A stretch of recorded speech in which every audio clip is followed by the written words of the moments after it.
Today we're going to be looking at how to convert meters into centimeters. For question number 1, we're being asked to convert 6 meters into centimeters. Looking up top here, we can see our conversion, and 1 meter is equal to 100 centimeters. So whenever we're converting meters into centimeters, we're going to multiply the value of our meters by 100 in order to convert those meters into centimeters. Returning back to question number 1, we have 6 meters to convert into centimeters. So we're going to multiply 6 times 100, or we're going to make 6 equal groups of 100. Well, that's going to give us 600 in total. So when we convert 6 meters into centimeters, we get 600 centimeters. Moving on to question number 2, this time we're being asked to convert 7 7/10 of a meter into centimeters.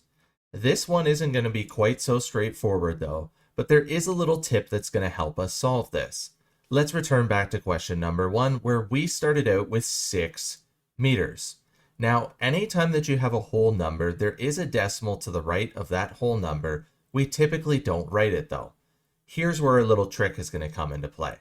Anytime that you're multiplying a number by 100, you can accomplish this by simply moving the decimal place 2 places to the right. So we're going to move it once and twice, and then fill those empty spaces with zeros, which is going to give us 600, just like we had in our answer up top. So let's give this a try for our second problem, where we have 7 7/10. So we're going to multiply this number by moving our decimal place 2 places to the right. So we'll move it once and twice, and then we're going to fill that empty space with a 0, giving us 770. So when we convert 7 7/10 of a meter into centimeters, we get 770 centimeters. So hopefully by now you understand how to convert meters into centimeters. Help make math less complicated by smashing those like and subscribe buttons. As always, enjoy today's math journey.